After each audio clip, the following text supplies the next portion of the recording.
When I first heard that I had inherited my uncle's farm, I thought it was a kind gesture, a chance to hold on to family roots. What I didn't expect was the nightmare that came attached. The farm had been abandoned for years, left to crumble under the relentless sun and biting winters. The fences sagged, the barn leaned precariously, and the once fertile fields were overrun with weeds. To put it bluntly, the farm was bankrupt, neglected, and seemingly worthless. I remember the first time I walked onto the property. The air smelled faintly of old hay and rust, a stark reminder that no one had cared for this land in decades. As a city dweller, I had no experience with farming. I didn't know a plow from a pitchfork, let alone how to revive soil that had been starved for so long. Yet there was something about the land that spoke to me, whispering of potential hidden beneath its overgrown surface. The financial reality, however, was brutal. My uncle had left behind a trail of debts, unpaid taxes, defaulted loans, and equipment that was more scrap metal than usable machinery. Each step on the farm felt like walking on a tightrope over a pit of obligations. I spent the first few months just figuring out what belonged to the estate, what could be sold to cover debts, and how to avoid bankruptcy myself. It was exhausting, demoralizing work. Friends warned me to sell it fast, cut my losses, and move on. But something in me refused. I couldn't just abandon the land my family had cherished for generations. And then, just when I was beginning to accept the farm's hopelessness, the news came. Oil. Apparently, a surveyor working nearby had discovered traces of oil under the surrounding properties. Skeptical but desperate, I hired geologists to run tests on my farm. Weeks later, the results came back. A significant deposit, potentially worth millions. Suddenly, the barren fields weren't just soil and weeds. They were a treasure trove waiting to be tapped. Before I could even celebrate, though, I ran into a problem I hadn't anticipated. The homeowners association, yes, the one that seemed trivial in the city, claimed parts of my property as theirs. Their letters were polite but firm, demanding I relinquish control under vague but ominous clauses buried in decades-old documents. It felt surreal. First, I inherited a worthless farm, and now, as if by some cruel twist of fate, someone else wanted to take my land because it suddenly had value. I had inherited more than a farm. I had inherited conflict, secrets, and a looming battle I hadn't signed up for. The idyllic vision of reconnecting with family land was gone, replaced by the harsh reality of law, bureaucracy, and hidden agendas. After the geologists confirmed the oil beneath my farm, I felt a strange mix of excitement and dread. On one hand, the financial strain that had weighed me down for months suddenly seemed manageable, maybe even erasable.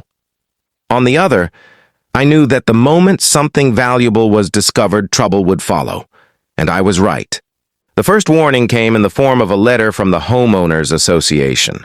It was unusually formal, almost cold in tone, insisting that parts of my property overlapped with the HOA's boundaries. According to their maps, some of the land I believed I owned outright technically belonged to the association. The letter demanded that I halt any development until the matter was properly reviewed. Confused, I hired a local attorney specializing in land disputes. She pored over decades of deeds, property surveys, and HOA covenants. The situation was messy. Apparently, years ago, my uncle had never officially registered certain parts of the farm after buying adjacent plots. Over time, the HOA had absorbed small parcels into their territory without anyone challenging it. Now, with oil potentially beneath those parcels, they were ready to assert ownership aggressively. I couldn't believe it. After decades of being ignored, the farm had become a target because something valuable lurked underground. The irony wasn't lost on me. I had spent countless nights worrying about debt collectors and the crumbling barn, only to discover that the fight wasn't over yet. It had just moved to a courtroom. Determined not to be bullied, I began gathering evidence to prove my claim. Old property tax records, my uncle's letters, and surveys from the 1970s slowly painted a picture of rightful ownership. I even found neighbors who remembered the old boundaries before the HOA's silent acquisition. Every piece of evidence felt like a weapon, a shield against an organization that saw dollar signs rather than the family legacy tied to this land. Meanwhile, life on the farm demanded attention. I had to repair broken fences, clear overgrown fields, and maintain the equipment I could salvage. The oil deposit promised wealth, but extraction wasn't as simple as pointing a drill. There were permits to apply for, environmental studies to commission, and local regulations to navigate. Each day became a delicate balancing act, tending to the physical needs of the farm while fighting an emerging legal battle. As the weeks passed, the HOA sent more letters, some threatening legal action, others offering negotiations. It was clear they were testing me, seeing if I would back down without a fight. I didn't. In fact, the threat only fueled my determination. I wasn't just protecting land, I was defending a legacy, the memory of the uncle who had built this farm from scratch, even if he had made mistakes along the way. For the first time in years, I felt truly alive, not because of the potential wealth, but because I was finally fighting for something that mattered. And yet, deep down, I knew this was just the beginning. The real battle had yet to come. The moment the HOA realized I wasn't going to back down, things escalated quickly. Their polite letters turned into formal notices, then into threats of legal action. They hired attorneys and surveyors, insisting that parts of my farm were technically theirs and that I had no right to drill for oil until ownership was clarified. It felt surreal, like I was fighting a phantom enemy over land that had been in my family for generations. I spent nights poring over old deeds, maps and property tax records, building a case piece by piece. My attorney explained that this wasn't just a property dispute. It was a high-stakes battle over resources hidden beneath the ground. The stakes were enormous. If the HOA won, I could lose access to land that might hold millions in oil. If I lost, all my plans for the farm's revival would collapse. One afternoon, a surveyor from the HOA arrived unannounced, claiming they had the right to inspect the disputed parcels. I met him on the cracked asphalt of the old driveway, my chest tight with tension. He was polite but firm, holding a clipboard and maps that he insisted showed the land as HOA property. I listened quietly, then calmly told him that I had records proving my ownership. The encounter ended without violence, but it made one thing painfully clear. The HOA was prepared to fight dirty. The oil itself added another layer of complexity. Extraction wasn't as simple as drilling a hole.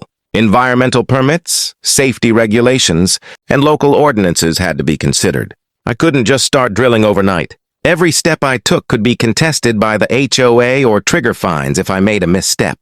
The farm, which had once been a place of peace and family history, had become a battlefield of legal and logistical challenges. Even as I fought this legal war, I started to repair the farm itself. Rusting machinery was brought back to life, fences were rebuilt, and the overgrown fields began to show signs of life. It was ironic. While the HOA tried to seize my land, I was nurturing it, restoring it in a way my uncle never had time for. The contrast between their greed and my dedication fueled me. Then, one morning, I received a letter that chilled me to the bone. The HOA wasn't just going to challenge the land's ownership. They were threatening to seize it through foreclosure, citing unpaid fees and assessments that my uncle had allegedly ignored. Suddenly, the fight was no longer just about proof of ownership. It was about survival. If I didn't act fast, years of struggle and the potential wealth beneath the soil could vanish. I realized that winning this battle would require more than evidence. I needed strategy, allies, and an unwavering determination. The farm had been ignored for decades, but now it demanded everything I had to protect it, and I was ready to give it. The legal battle with the HOA dragged on for months, each day feeling heavier than the last. Court dates, mediation sessions, and endless paperwork consumed my life. I was constantly reminded that this was no longer just a farm. It was a symbol of resilience, of family legacy, and now of wealth that had the power to corrupt even the most bureaucratic institutions. With the help of my attorney, I combed through every record I could find, tracing the farm's history back decades. Old tax receipts, letters, and maps painted a clear picture. The land had always belonged to my uncle's estate. The HOA's claims were technically clever, but fundamentally flawed. It was frustrating that a simple administrative oversight had grown into such a monumental threat, but I refused to let it dictate the farm's fate. The turning point came during a courtroom hearing. My attorney presented not only the legal documentation, but also testimonies from longtime neighbors who remembered the farm's original boundaries. Each word strengthened our position, and by the end of the session it became clear the HOA had underestimated me. Their aggressive tactics had met someone who was equally determined, if not more so. Meanwhile, I finally began the careful process of preparing the land for oil extraction. Engineers and environmental consultants arrived, assessing the property and creating plans that would ensure safety and compliance. For the first time, I felt a sense of balance returning. Finally, the farm could be both productive and preserved. The fields that had once been abandoned were now alive with possibility, a stark contrast to the tension and uncertainty of the past months. The HOA eventually backed down, recognizing that their case was weak and that a protracted fight would only cost them more than they could gain. Victory didn't come easily, but it was decisive. The farm was officially mine, free of any claims, and I could proceed with the oil project. I felt a strange mix of relief and triumph, knowing that years of neglect had been transformed into opportunity through persistence and careful strategy. Yet the real transformation was personal. The struggle had forced me to grow in ways I never anticipated. I learned patience, strategy, and the value of standing firm for what is right. The farm was no longer just a piece of land. It was a testament to endurance, a reminder that even forgotten things could hold incredible value if treated with care and courage. As I walked across the fields at sunset, the wind rustling through the newly cleared grass, I finally allowed myself to envision the future.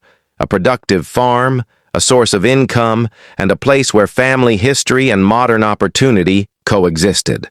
The farm had been ignored for years, nearly lost to bureaucracy and greed. But in the end, it had been saved, and I had learned that sometimes the hardest battles bring the greatest rewards. Enjoying this story of a forgotten farm turned goldmine? Hit that subscribe button to follow more real-life tales of unexpected twists and family legacies. Give this a like if the farm's dramatic comeback inspired you, and drop a comment below. How would you handle inheriting a property full of secrets and surprises?